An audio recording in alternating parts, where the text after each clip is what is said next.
தருமபுரி அருகே தண்ணீர் இன்றி வறண்டு காணப்படும் ஏரிக்கு வாணியாறு அணையில் இருந்து தண்ணீர் திறந்துவிட வேண்டும் என அப்பகுதி மக்கள் வலியுறுத்தியுள்ளனர்.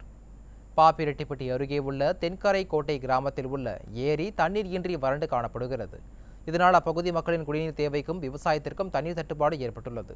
கடந்த 10 நாட்களுக்கு முன்பு வாணியார் அணையில் இருந்து நீர்ப்பாசனத்திற்காக திறந்துவிடப்பட்ட தண்ணீர் தற்போது நிறுத்தப்பட்டதால் நீர்நிலைகள் தண்ணீர் இன்றி வறண்டு காணப்படுகிறது.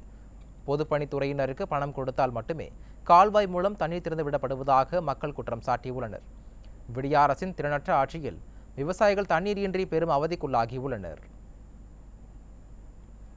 விவசாயத்தை நம்பி தான் வாழ்ந்துட்டு இருக்காங்க. எங்களுக்கு வாழ்வாதாரம் குடிநீர். அந்த குடிநீரே இல்லாத போது நாங்கள் என்ன கர்நாடகாவுக்கும் வேறு எங்கன்னா வேலைக்கு ஊர் பெயர்ந்துட்டு போக வேண்டிய சூழ்நிலையை இந்த அரசாங்கம் இப்போ பண்ணிகிட்டு இருக்கு. அதனால் பாரபட்சம் இல்லாமல் ஆயக்கட்டில் 5 ஏரி இருந்தால் 5 ஏரிக்கும் உபரி நீர் பிரித்து விட்டுருக்கலாம்ல. ஏன் 3 ஏரி மட்டும் விட்டுட்டு 2 ஏரிக்கு மட்டும் பாகுபட பார்க்குறாங்கனாக்கில் அப்படின்னாக்கில் பணம் இருக்கிறவங்க பொழைச்சிக்கின்னு மற்றவங்களாம் செத்துடணுமா? அப்படின்னா இங்கே இருக்கிற இவங்களாம் விவசாயிகள் இல்லையா? அப்படின்னு தீர்மானம் எப்படி போட்டீங்க? ஆயக்கட்டில்னாக்கா 5 ஏரிக்கும் தண்ணி விடணுமில்ல, ஏன் விடலை?